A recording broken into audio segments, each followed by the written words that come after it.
안녕하세요. 나 팀장의 실무에게 50번째 강의입니다. 오늘의 주제는 유효이자율법입니다. 유효이자율법은 다들 잘 아시는 분야이지만 대부분의 분들이 아신다고 생각하는 것은 중급회계 교과서에 나온 부분이고 실무에서는 많이 다릅니다. 여러분들은 유효이자율법 하면 무엇이 가장 먼저 떠오르시나요? 사채 할인 발행 차금 삼각표일 겁니다. 유효이자 나오고 표시이자 나오고 사채 할인 발행 차금 삼각에 구하는 그 표입니다. 여러 번 공부를 하셔서 이미 다들 잘 알고 계시는 표입니다. 내가 한 유효이자율법 하지 라고 말씀하시는 분들이 많을 겁니다. 951-963이라는 숫자 기억하시죠? 중급회계 회사채 부분에서 사채원금 100만원, 표시이자율 10%, 유효이자율 12%, 만기 3년일 경우 회사채의 현재 가치를 구하면 951-963이 나옵니다. 모든 중급회계 교과서에 나오는 그 숫자입니다. 남자들이 군번은 까먹어도 이건 기억한다는 그 숫자입니다. 그만큼 다들 유효이자율법을 잘 아실 거라고 자부하고 계실 것인데요. 교과서와 실무는 좀 다릅니다. 교과서에서는 유효이자율이 항상 주어집니다.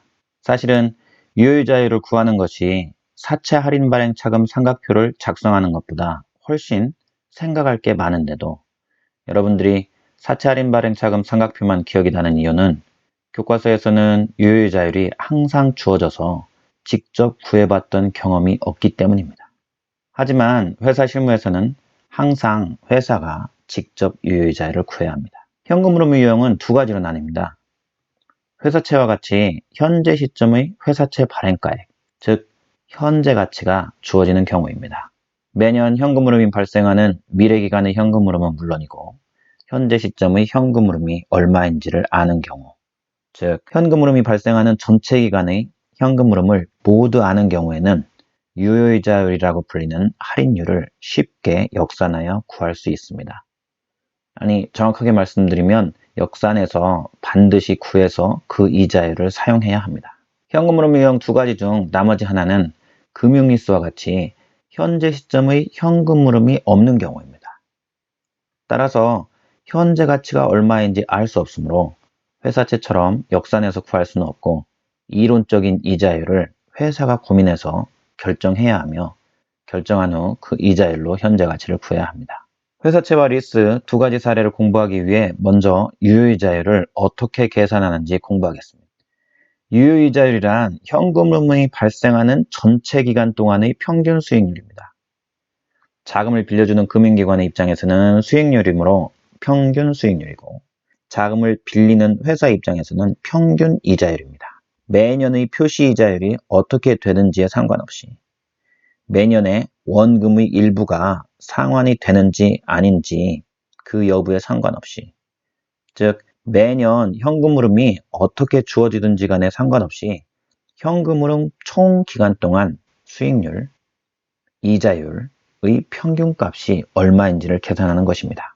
계산은 여러분이 암산으로 하시는 것은 아니고 엑셀에서 10초 만에 하므로 아주 간단합니다.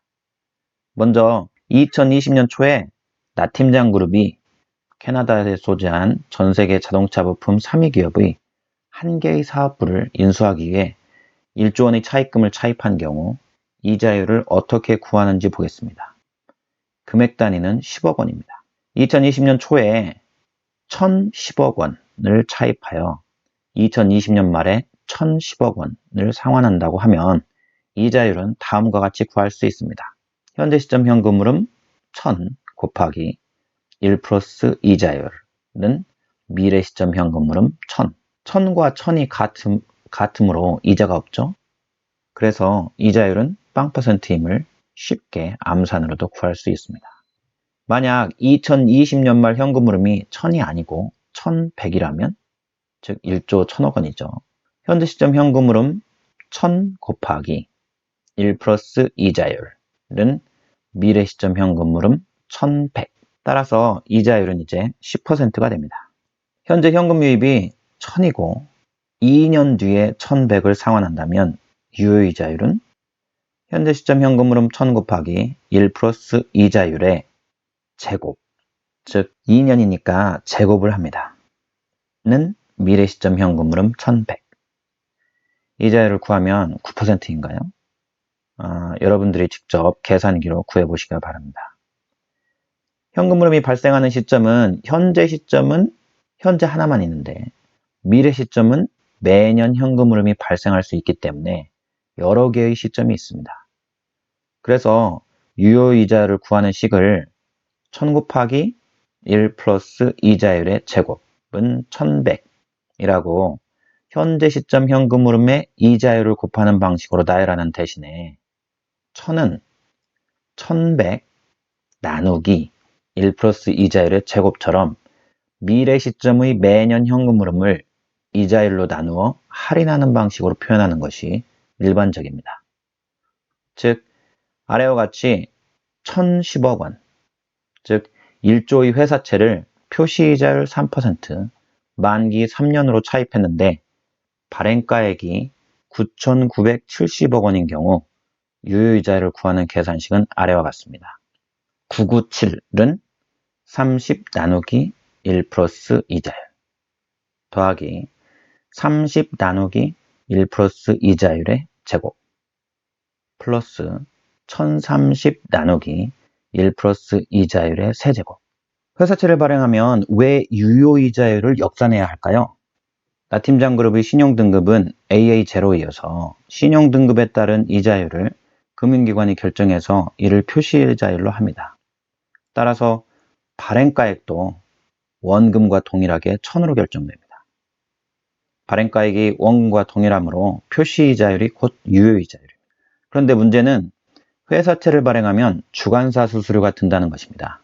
1조 원 발행에 대한 주관사 수수료가 30억 원이라고 하면 회사 입장에서 발행가액은 1000이 아닌 997이 됩니다.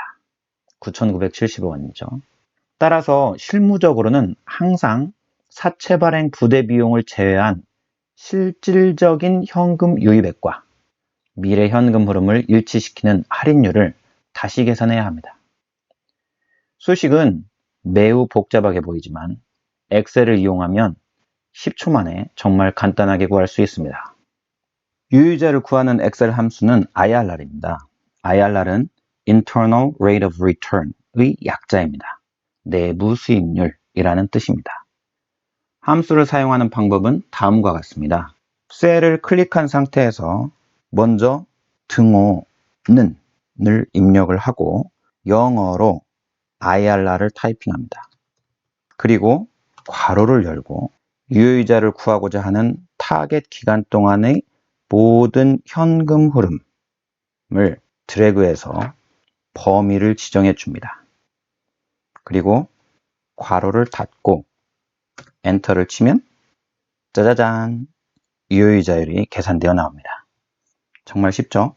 유효이자율은 내부 수익률 IRR을 구했으므로 이제 사채 할인 발행 차금 삼각표 구하는 방법을 공부하겠습니다. 발행가액 997을 입력을 하고 유효이자율을 계산하기 위해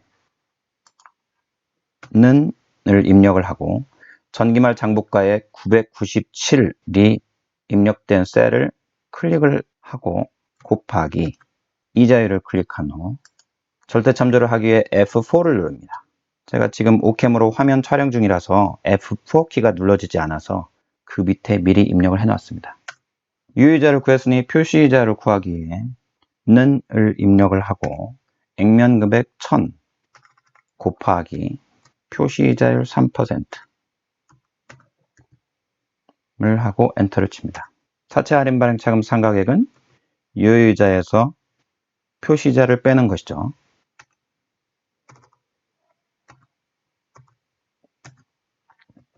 장부가액은 전기말 장부가액 997 더하기 사채 할인 발행 차금 상각액입니다. 이렇게 첫 해년도에 유효이자, 표시이자, 사채 할인 발행 차금 상각액, 장부가액을 구하는 수식을 차례로 입력을 하면 그 다음에는 수식을 쭉 긁어서 밑으로 쭉 복사해서 넣으면 되겠습니다.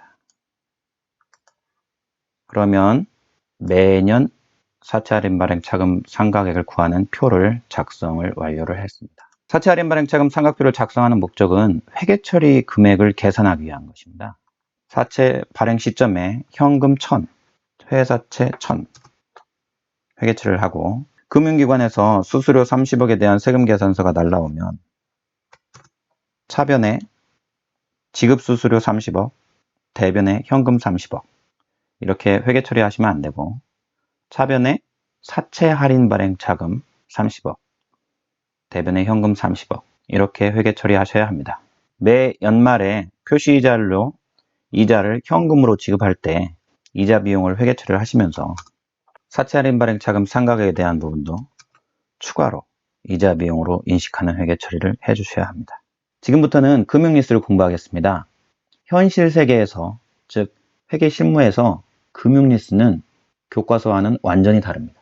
그 이유는 리스 자산의 사용 가능 내용 연수보다 리스 기간이 항상 짧기 때문입니다. 차량의 내용 연수가 5년이라면 리스 기간은 대개 1년 또는 2년입니다. 나팀장그룹의 서울 오피스는 을지로에 있는데 신축 건물이므로 내용 연수는 법인세법상 40년이지만 임차 기간은 10년입니다. 이렇게 리스 기간이 리스 자산 내용 연수보다 짧으면 리스 자산의 시장 가치, 즉 현재 가치를 안다고 해도 이것은 리스 회계 처리를 하는데 사용할 수 없기 때문에 아무런 도움이 되지 않습니다. 즉 리스 차량의 시가가 1억 원이고 내용 연수가 5년이면 최소 리스료는 매년 2천만 원이 될 것입니다. 그런데 리스 기간이 2년이면 리스 기간의 총 리스료는 4천만 원인데 리스 차량의 시가가 1억 원이므로 리스료 4천만 원을 아무리 할인해도 시가인 1억 원이 나오지 않습니다. 따라서 금융리스 회계처리 실무에서는 리스 자산의 현재 가치에 대해서는 전혀 신경을 쓰지 않습니다. 대신 리스 기간 동안의 리스료를 할인하여 현재 가치를 구하기 위해서 할인율을 먼저 구해야 합니다. 리스 기준서에서는 증분 차입 이자율을 이용하여 현재 가치를 구하도록 하고 있습니다. 리스 제공자인 리스 회사의 리스 계약에 대한 내부 수익률, IRR을 알 수 있는 경우에는 IRR을 사용하라고 하지만 현실적으로 이를 알기는 힘듭니다. 그래서 대부분 회사 자신의 증분 차입이자율을 사용합니다. 증분 차입이자율, 할인율이 결정되면 이를 이용하여 리스 기간 동안의 리스료를 현재 가치로 할인하여 리스 자산과 부채를 구한 후 회계 처리를 하면 됩니다. 리스 회계 처리에 대한 자세한 내용은 나팀장의 실무회계 31강 금융리스 엑셀 템플릿을 시청하시기 바랍니다. 다음 시간에도 함께 공부하고 싶은 분들은 구독을 눌러주세요. 감사합니다.